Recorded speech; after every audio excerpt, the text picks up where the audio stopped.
Hello, hello, hello, everyone. Welcome to today's show. This is Metaphysical Minds. I am your host, Shay Parker, and we have a really great show today. Actually, it's something we have not covered. We haven't even really touched on at all on Metaphysical Minds before. We're going to be discussing the aura today, the guide to your aura, or the aura, or however you want to describe it.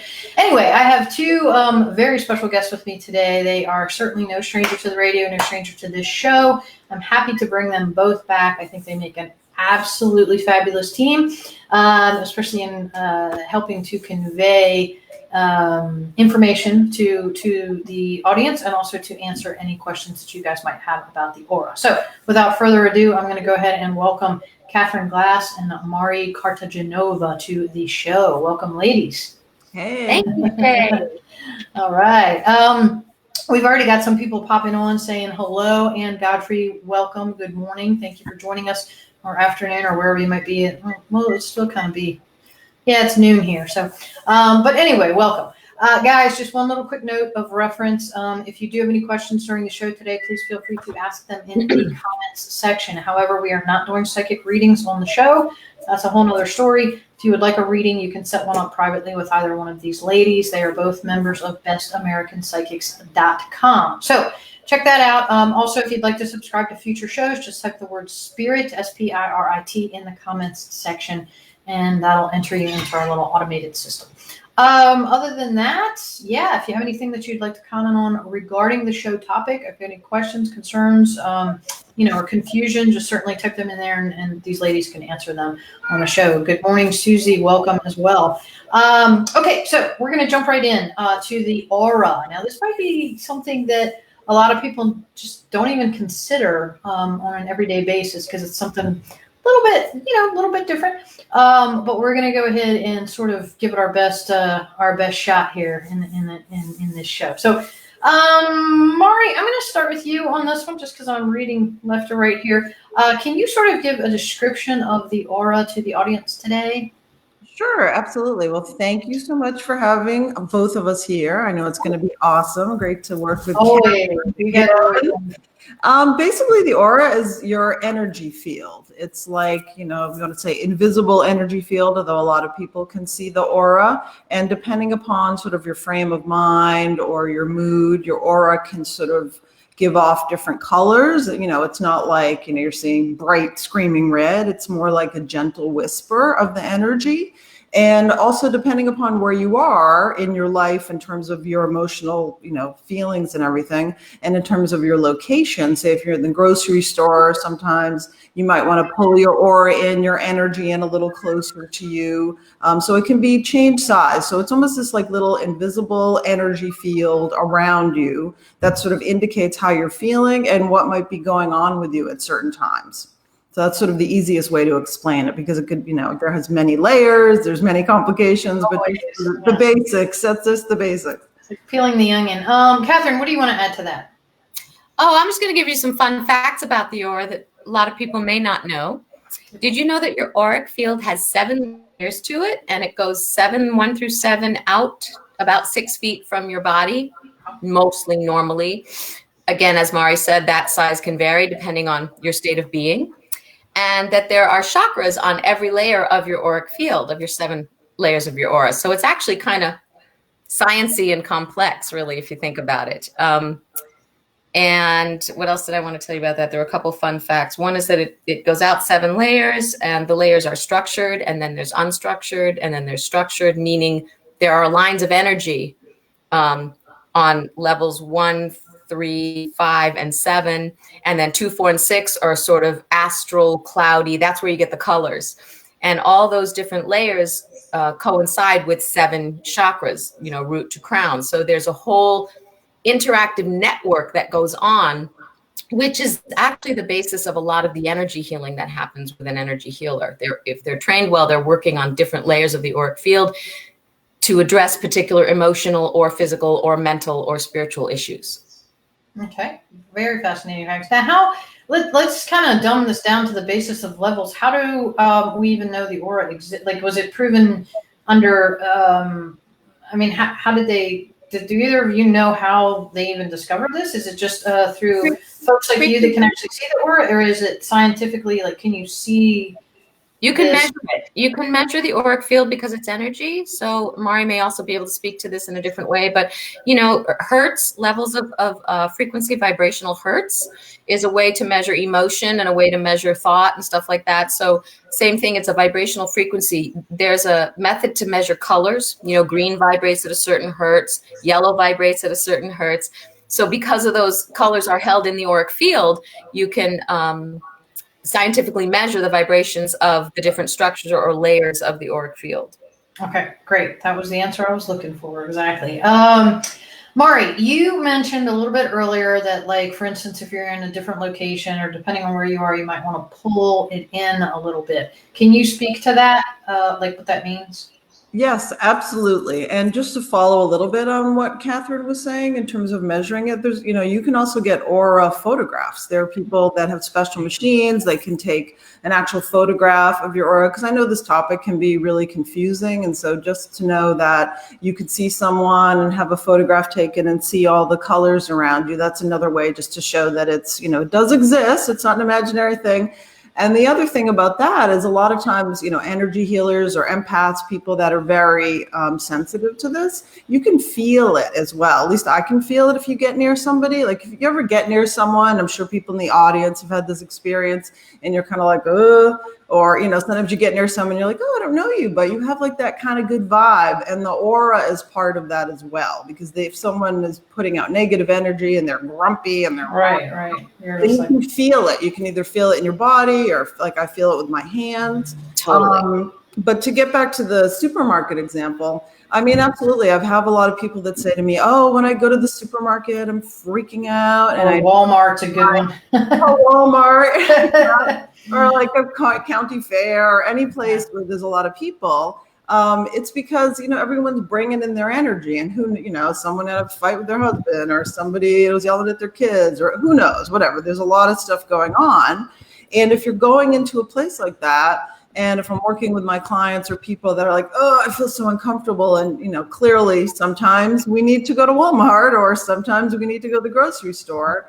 You can set the intention and just say, okay, I want to pull my energy in, and basically imagine your energy sort of scooching in around you so it gets a little bit tighter, almost like saran wrap, but not exactly that tight. And that way you're not walking around with all this open energy, picking up Fred and Sally and who knows what, and kind of bringing that back with you. And, you know, that's just one of those tricks that if you're in a crowd, it can be really helpful. And that's about the aura and sort of controlling and managing that energy. Mm-hmm. So I'm going to show you something really cool, you guys. Shay, you're going to love this. So when I teach, I, especially basic level, beginning level psychic development or intuitive classes, I talk about the aura and how to measure it. And I have this tool called divining rods. Yep. Ooh. And they're really fabulous. Here's the side view so you can get an idea of how long they are. And you hold them in your hand. Their divining rods are meant to help find water and stuff. That was the original use for them ages ago. And so what I do to demonstrate exactly what Mari was just talking about is I will stand maybe 10 feet across from a student in the class, and I'll say, okay, I'll instruct them. And I'll say, I'm going to walk towards you. And I want you to just stay in your normal state of consciousness, however you're feeling right now. Don't change a thing. And I'll walk toward them. And as I get closer and closer to them, the rods will open, right, to show the auric field, how big it is and how close it is to their body. And then I'll walk away and say, okay, now I want you to close your eyes and become invisible. Just make yourself invisible. And I'll say, pretend you're at a party and you really don't want to be there and you're super anxious and you just don't want anyone to talk to you. And so they'll close their eyes and they'll pull in. And I kid you not, I'll get this close to them. And these babies will either stay almost shut or just open a teeny bit.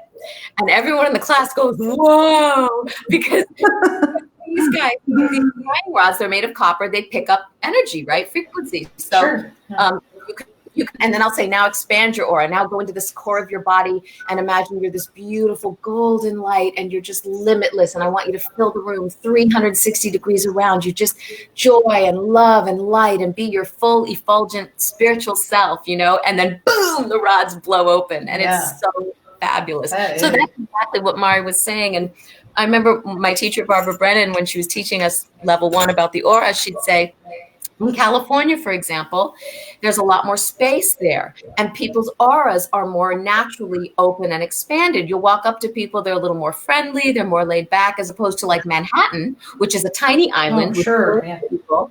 Everyone's aura is very tight to their bodies, plus it's freezing in the winter, so they're like this, you know?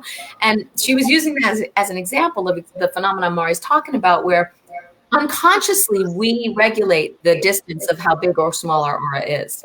Mm-hmm. Yeah, I really like the examples you gave too, because you sort of presented a visual there, or really a practice in effect, because if someone does want to pull their aura in, it's just to say, well, pull your aura in, it's like, I can't really relate to that, but saying make yourself invisible, that's a whole different sort of mindset there. So that really is helpful information to have. Now, ladies, let's talk about what how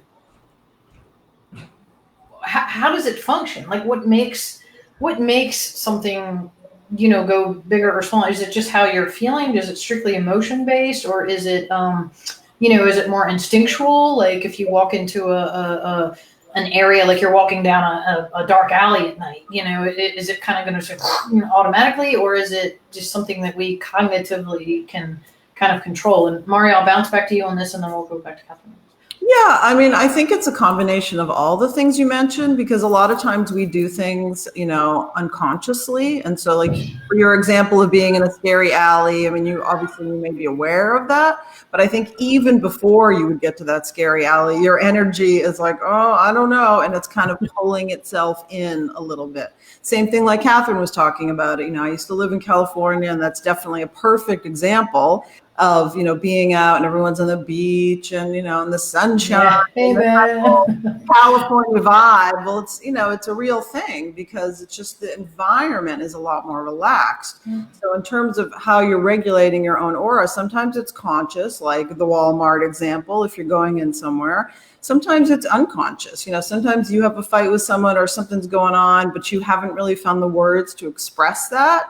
And that can come through in your aura without you really thinking about it. So someone sees you and says, oh, like, did something happen? Are you like in a bad place? You're like, oh, no, I'm fine. But your aura, your energy is putting out whatever that happens. So I think it's a combination of the conscious and the unconscious of how we connect with that energy space. That makes sense. Katherine, what do you have for us on that? Well, I think the aura is very complex, and there's several factors that can contribute to this condition of your auric field. There's a baseline personality. In other words, people, when we pass and leave our physical form, you can recognize loved ones on the other side, not through their body, but through their energy, And so everyone has a certain vibe about them, right? Oh, Katherine's a really friendly, open, expansive person most of the time. And that person is really shy most of the time. That's just their quiet, contained personality. Right. There's a general baseline of everyone's auric field, which I believe relates to the personality in general, or the qualities of that person. But that can also be affected by illness, by trauma, by wonderful experiences that light up your life, like a wedding day, or, it can also be affected by the passing of a person and grief. So many different things: emotional, physical, spiritual, mental, right?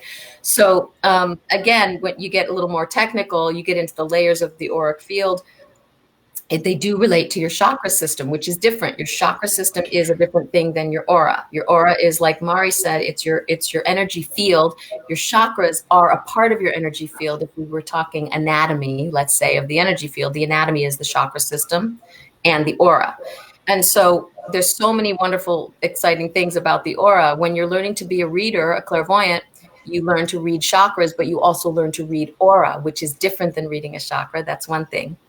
And in terms of your question, Shay, lots of different things can affect the field. Like I said, like illness or states of being. And also trauma and wounds, or our environment growing up. For example, if you were always told, be seen and not heard, be quiet, we don't want to hear what you have to say, and that's your wound from childhood based in your family dynamic, you're going to have issues around your throat and the fifth chakra, which will then affect your auric field where you kind of pull in. There may be a shrouded dark energy around that part of your aura, or when you're put on the spot to give your opinion, your aura could shift because you get smaller.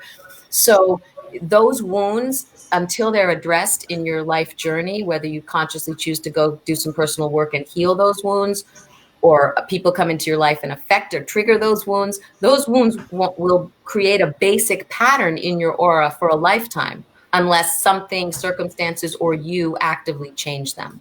Sure. Yeah, and that makes total sense, because it's and the other thing is our body holds, I mean, that whole cellular DNA and the cellular memory and all that stuff, I'm sure also plays into that. So yeah. And your belief system will affect your auric field. So the seventh layer of your energy field, which is the farthest from your body, is the one that's the aura of your belief system. So if you're believing life is hard and then you die, eventually that belief trickles down through the layers of the auric field and can ultimately somatize in the physical body. And that's the origin of a lot of illnesses, is out on the seventh layer of the energy field, which is, I find, fascinating.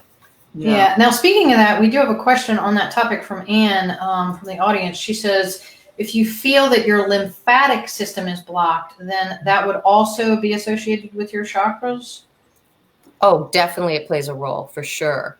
Okay. So if you think about blocked lymph is the cleanser it's a fluid in the body, lymphatic fluid, and it cleanses your blood and it cleanses toxins from your body. So where in your life is there toxic energy? What kind of people are you hanging out with? What's your relationship with your close people? What's your relationship with yourself? Is it toxic? Are you, physically moving your bari to cleanse it? Are you emotionally moving your body? Do you let yourself cry and have tears to cleanse yourself, or anger? Right. I'm going to pass that to Mari. Yeah. Mari, I had a question. So, and this is going to actually be for both of you ladies. And Katherine, you already just sort of touched on it a tiny bit. Okay, I'm going to give you an example. I was told by a psychic one time, she said, when we were discussing aura, and she's like, well, and she kind of chastised me, and she's like, well, you really need to work on your aura. And I was like, what? And she said, well, you just walk around and you're just like all this pink. And she's like, and people just glom onto you, and you need to pull that back in. You need to pull it in. And I was like, and my first thought was, why? Because to me, pink is like, it's good, it's love, and I thought, I'm like, why? And she said, well, because people can just, really jump on that and suck it out of you, suck the life out of you, basically the psychic vampires and all this stuff. So I kind of want to talk about, we have a description of the aura, but are there any sort of, I hate to say downsides, but is there anything with the aura that we need to be cautious of? And Mari, I'll start with you on this one. Sure. Well, just to speak a little bit to what the psychic told you, I don't know if our aura is really something that we work on. I didn't even understand that. There's all sorts of different people in all businesses. So, I'm sure. Well, this was one of those unsolicited people at the New Life Expo, and I'm just like, okay, whatever. But anyway, go ahead. Yeah. So, I'm not really sure if it's something that you really work on, but in terms of, how these things can affect you, if there's a downside, it's like saying, is there a downside to having your arm? It's part of your body, it's part of your energetic body, so it's not really something that you can get rid of, or you can affect it in terms of, like Katherine was saying, working on yourself, working on your emotional, spiritual trauma, anything like that, and that could quote unquote improve your aura. But just to speak to the pink color you were talking about, the aura is all different colors, and it changes all the time depending upon. So maybe when you were at the expo, you were feeling really good and really loving and open and kind of walking around and just sort of, in the awe of everything. I just thought it was a spiritual conference. I'm like, hey, love and light. And then I found out that's the biggest thing. It wasn't Walmart, so you weren't, you put it all in. But, again, everybody has their own opinions about that. So no, I don't think there is a quote unquote downside, but I think just to be aware, sometimes if you're going into a situation, say you're, at a college party or someplace where you're not quite sure what's going on, you just might want to just it's almost like being aware of yourself, being aware of your body space, and being aware of your energy space. and bringing it in and bringing it out. And that would change the colors as well in terms of how you're feeling about the space that you're in. So I don't see that anything is a downside, again, like there's any downside to any part of us. It's really more just working through what's going on at that current time. And like you mentioned, the psychic vampire piece about maybe not letting people into your energetic space that you think might not really belong there at that moment, or if you don't want to deal with somebody right now. So that's when you could bring it in, and then the color might change a little bit in terms of how you're feeling about that person. Absolutely. Yeah, and that makes total sense. Katherine, I know you've got some goodies on this one. Well, I think a couple of things. I want to give some resources for people to learn to understand the aura. There's some great things written by a couple of people, but many things can affect the aura. Like crystals, stones. We know crystals and stones have energetic interactions with our auric field. So in terms of your too much pink thing, not necessarily. That psychic may have been accurately reading your energy at the time. Like Mari said, you may have been in a kind of a blissful, open, innocent, receptive state. Plus that with your bottom line nature, Shay, which I personally know you're extremely connected to nature, and you sort of fit right in with nature, and nature has a general loving vibe about it. It accepts itself. A storm is a storm, a flower is a flower, and it grows innocently in its essence, and pink may be your essence.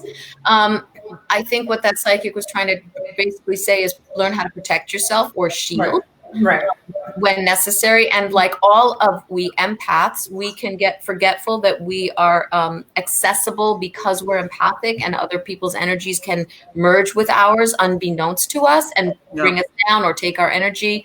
So it's about being alert and aware, like Mari just said. Be aware of your aura, be aware of where you are. Learn about your auric field, learn about what I call the science of it. I know it's a subjective science still, but like, for example, Barbara Brennan's books, her first book, Hands of Light, is the anatomy of the auric field and the chakra system. And it's a beautiful interpretation. Wheels of Light by Anodea Judith. It's Anodea, all about the chakra system and the aura. Leaves, plants, flowers have auras. You can see the in photography, and you can see like anything that's living. Animals, Mari communicates with animals all the time. She's getting a lot of the information probably from those animals based on their auric field when it's a live communication. Maybe different when she's communicating with the ones who've passed. So there's lots of information in the aura, and the aura of a drug addicted person is going to look very different than the auric field of someone who's giving like a spiritual person standing on a podium giving a sermon. Energy, so like the energy does shift and change. But I think your bottom line aura, Shay, is that you're loving and open-hearted. And so the pink, I think, is probably accurate. And then you may, now that you know that, want to do like Mari said, if you go somewhere where you want to be like a family gathering where there's tension, you might just want to gently shield yourself. With your golden ball of light. I like that one that you share all the time. So it's a great one. So in speaking of protection, obviously we're in 2020, and this is a cray year already, and we're halfway through it. So let's talk about the aura in 2020. What is important about the aura in 2020? And Katherine, I'm going to start with you on this one, then I'll bounce back to Mari. Okay, the aura in 2020. I'm just going to open up, lay it out. So basically, we're in a time of great change on the planet, is what I believe. And the energy is changing rapidly on the planet, and it's sending a lot of humans into a state of shock, fear, dissonance, the unknown. So there is a lot of fear and anxiety going on at the very base 3D, for lack of a better word, three-dimensional level of consciousness right now. And survival, my job, am I safe? Am I going to die from a sickness that's being thrown at me? There's such a mix of information. We don't know what's actually fact. There's a lot of opinions, a lot of dissonance, a lot of fighting going on, a lot of divisive stuff. So the first thing to do is really manage your social media time. That's going to help protect your aura. I took a 2-day cleanse off of all Facebook and Instagram. I need Facebook and Instagram to a degree because of my profession. However, I chose to step back, and it was super healing, super soothing. I felt reconnected to myself. I'm going right into solutions because that's kind of my nature. The other thing is you want to get out on the earth. And I strongly recommend people check out the documentary called Earthing. It's scientific information about how your energy field belongs with the earth's energy field, and how healing it is just to put your bare feet on the grass for 20 minutes a day, and how little we do that. So your aura and your whole body, physical, mental, emotional, spiritual, all your bodies will benefit from connecting with Mama Earth. And lie on the grass on a cotton towel or cloth, and I promise you, you will feel completely different and especially if you do it regularly. The aura is being, having jagged energy coming out of it because of people's defense. There's energy being pulled in tight around you, which can feel freezing, like you're frozen and suffocating. So many levels of the auric field. A lot of people are really getting red with their anger, and they're this is my way or the highway. This is how Especially it should now. Yeah. So there's a lot going on. This is a fabulous time. I'm going to finish in a second, as part of our awakening, to explore what your aura is and learn about it, like with this show as a starting point, because the more you understand that you are vibrational, you are frequency, you are a spirit in a body, the better you're going to be able to integrate the shifts that are happening in 2020. Yeah. And beyond. Very, very, very well stated, and some great tips in there too. So, and we did put a couple of those books up. We've got Hands of Light by Barbara Brennan, but Katherine, if you could It's called Wheels of Light, I think, by Ann O'Dea Judith. Okay, Wheels of Light by Ann O'Dea Judith. Okay, we'll put that one up there too as well. Mari, I'm going to jump to you on this one. The aura in 2020. What do you have for us? Well, I definitely think, like Katherine was saying, I agree with everything she said. It's definitely a crazy time. And I just sort of wanted to give an example, like micro to macro. Say you're having a bad day, you walk downstairs and your family is there. Have you ever noticed how then all of their energy shifts? So you're all grumpy, or or one of your kids is grumpy and they come down, and then sort of everybody's in a bad mood. It's like the domino effect, yeah. Exactly. So that's really what's happening with 2020, like Katherine was saying, with all the fear and the sickness, and especially the media. I mean, Lord, the media is just making, it's like, what's worse, the virus or the fear? It's a combo, I think, a lot of it. But part of what we need to do with that is, Katherine was talking about earthing, but I also think doing like a lot of meditation, doing a lot of personal self work. It doesn't necessarily need to be therapy, but journaling, anything you can do to really go more inward, I think is going to help you sort of defend a little bit from all the stuff that's coming at you. Wear the mask. It's going to have a second wave, all this stuff that we hear about.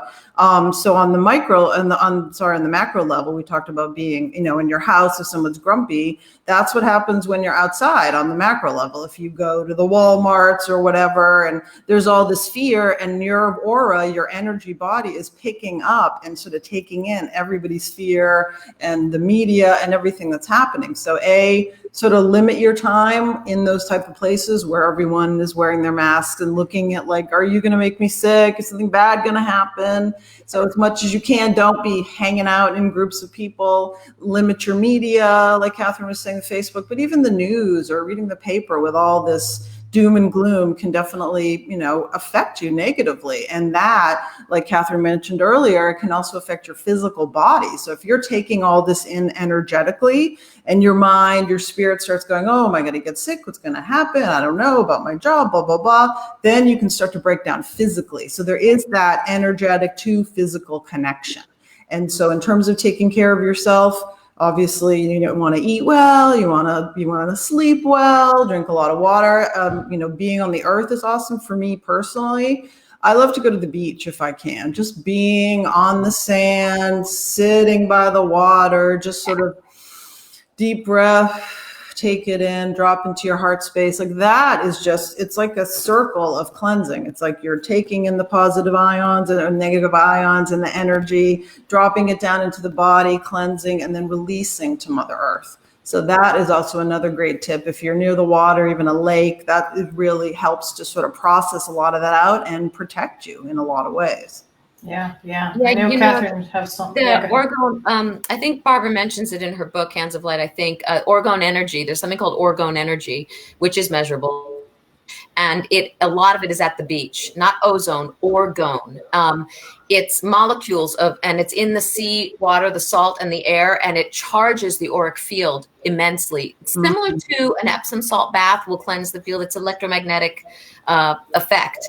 And so, have you ever been to the beach, Shay, or laying out on the grass, looking up at a blank sky, and you see little squiggly things? It's not. Sure. I'm not talking about floaters in your eye. Yeah, no, I know what you're talking about. Like little pinpoints of dots moving or squiggles. That's orgone. Oh, and wow. It's supercharged at the beach, and it's on cloudy days you see it stronger, but it's there in the sun too, and it will really cleanse the auric field. So salt water, seawater is excellent, and if you can't get to the beach, then get sea salt into your shower or bath as well as Epsom salts, and you will feel a way to manage this. And the only last thing I'd add on Damari's tag is boost your immune system, a lot of zinc, a lot of C. Look, I'm not a doctor, but I'm just saying the basic immune support, really Absolutely. Good. Antiviral stuff, colloidal silver. silver. Especially now, it's not going to hurt anything. Yeah, right. Yeah, for sure. Yeah, and a couple of other things that are just quick and easy, and I've actually started these, and you guys both touched on it. The breathing is just a super simple, free way. Even if you just take like 2 minutes a day and literally just focus on breath work, like inhale through your nose, count to 5 or 10, whatever you want to do, exhale through the mouth, but just focus on your breathing and then and preferably do it in a quiet space, not while you're out in the middle of, Fifth Avenue or something, but just like, quiet space, focus on the breathing and see just check in with your body, see what you get from that. And another thing that I have found, it's kind of helpful to re-ground myself. It's called 5, 4, 3, 2, 1. And what you do is you tap into your senses on each one of those. So like number 5, you would say, okay, give me 5 things that you're hearing right now. So for me right now, I'm hearing the cat meow, which she's not supposed to be doing. I'm hearing the hum of the computer. I'm hearing traffic go by. I'm hearing the air conditioner kick on, and I'm hearing you guys kind of in the background. So, but you drum this down, and you can use any of your senses. So you could do 5 things you're hearing, 4 things you're seeing, 3 things you're touching, 2 things you're tasting or smelling, and then 1 thing of whichever sense I've missed. If you do tasting, then you do smelling. Right. That's a great presencing. It's super fast, and it really kind of pulls you back to, hey, I have to check in with eyes, ears, nose, throat, all 5 senses. Touch, taste, feel, and it's a good way of just sort of reconnecting. So, you're coming back in home. Yeah. Home Yeah. Moment. Yeah. So those are good little tips for folks. And I don't know if that strengthens your aura or not. I have no clue, but it probably does something. I think anything calming would be great for the auric field. Sure. Yeah. So, well, we've got, what time is it? We got about 7 minutes left in the show. So yeah, I mean, we've talked a little bit about, so we've hit 2020 a bit, and I guess, I want to talk about, is there any way to use, okay, and I think I already know the answer to this, but I'm gonna go back to Mari on this, because Mari, you said, have you ever noticed that when you're in a funk or whatever, that it kind of dominoes out to your whole family? So let's talk about the flip side of that. With all of this like rage and anger and fear and everything that's out there today, it would seem that if our negative energy affects others, then our positive would in turn affect others. So let's talk about how we can, we've talked about pulling that in, and Katherine touched a little bit on kind of spreading it. But how can we use our aura to help others is the question that I'm actually trying to get to. So Mari, I'm going to jump to you on this one. Well, I think that's a really awesome question. And I think the answer to that, I mean, obviously, I don't think you'd want to be walking around Walmart or the supermarket with the big loving aura. I mean, you can, right. But, I think you may end up picking up a lot of energetic debris during that. But I think in terms of your family or, with COVID right now, we're not seeing a whole lot of people, but people that you're close to, your family, is just being mindful of that, being mindful of, I'm really upset because of X, Y, and Z. And am I going to carry that into my next connection? So am I going to carry that to my children? Am I going to carry it to my neighbor or whoever it is that I'm connecting with?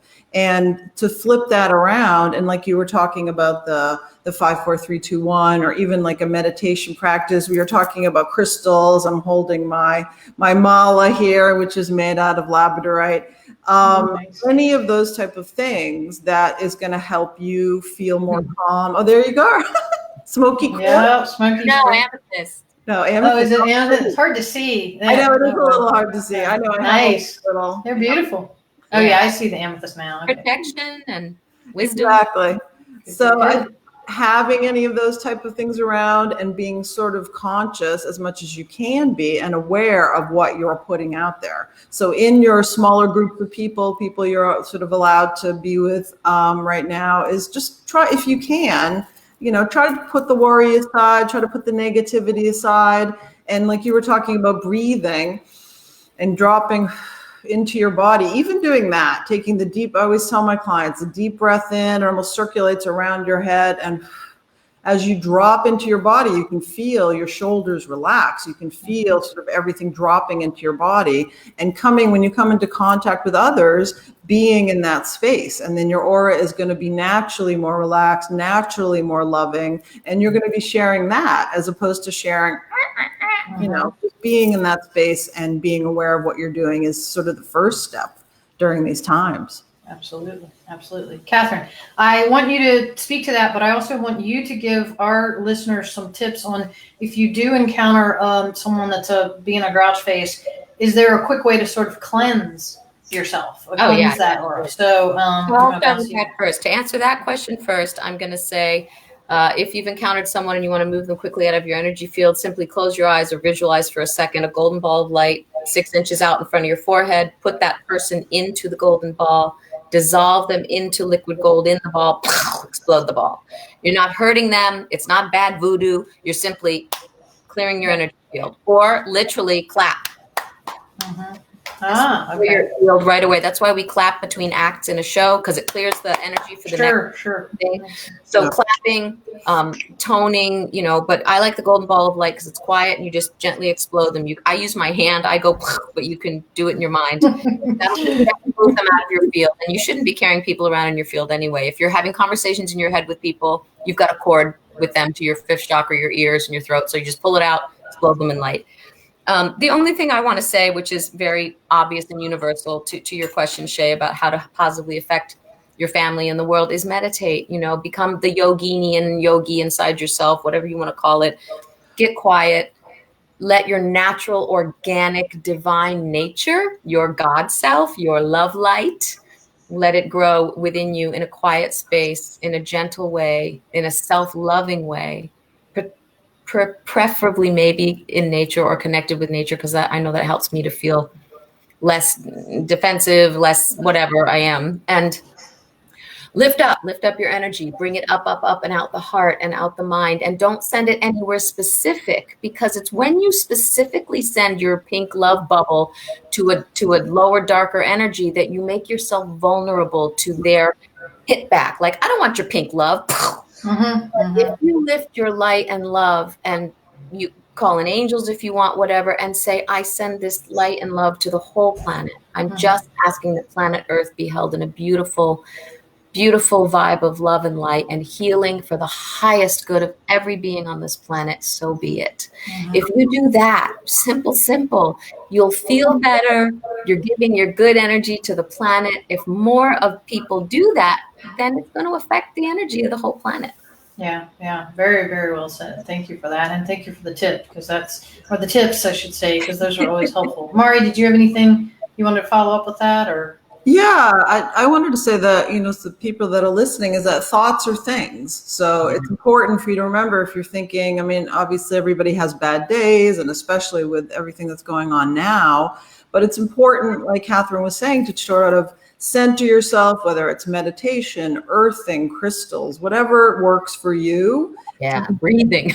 Breathing, exactly. Just the, the 10-second breath that you can do is really important, because it's going to put you in a better place. And then you're not going to be thinking, everything's bad, or, oh, I'm so scared, or any of that negative energy that's going to then affect your aura and affect others. So if you can get your headset into a more positive place and thinking good things, as much as you can, or just even appreciating, sitting like, wow, I'm so grateful I can see, even down to the basics of the things that you have available right in front of you. And that's going to put your mind and your heart and your spirit into a better place. And then you're going to radiate that. So I just wanted to add that. Yeah, and I do think it is a very important, thoughts are things. And if we keep dwelling on, oh, God, this is such a bad day, I've had this, I've had that, I've had this, I've had that, then chances are you're just going to keep, repeating that. So it's, it seems to me like when I've got that Eeyore cloud over me on the day, it just keeps getting worse unless I literally change my mindset, because you attract what kind of what you're thinking. So, well, ladies, you guys have given us a wealth of information in this past 40 minutes, and I really think it was a great time to have this show, because there is so much, just strangeness and transformation and such going on out there in the world today. So hopefully this has provided our listeners today with a little bit of, easy and free way to sort of self-actualize, some positivity out there into the world, and also to help sort of just protect us from that which is affecting us on a daily basis. So I thank both of you, honestly, for being here. And, we love having you. So if you guys have another brainstormer of a show that you'd like to do together, definitely let us know. Guys, I'm gonna leave you with kind of everything these ladies have said. There's a lot of information in the comments you can check out. Katherine listed some great resources. We've got the books up. We've also got some tips and such from Mari. So definitely, guys, please check out Mari and Katherine separately. If you are looking to get a reading, I highly recommend both of these ladies just so much. And we've got all their info right there in the comments. So, guys, do you have any final words of wisdom, or are you good? I do. Go for it. That's what you're here for. This thought, what's really worked for me when I'm freaking out or feeling like overwhelmed and stressed with what's going on is this is a time of awakening. I mean, it really is. They're calling it the Great Awakening. Those who are sort of in that world, right. But it is. We are waking up as humans. We're shifting vibration. I firmly believe that. But if you're really scared or really overwhelmed, try shifting your thought to getting curious. Get curious. Curious, what is really going on with me first, and then maybe the world. But get curious, do seek a little bit, do some exploration. Don't just take what's spoon fed you by the general consensus. Find out your own truth in this moment, in this day, in this time, and get curious about your energy field. Get curious about your aura. Get curious about your consciousness.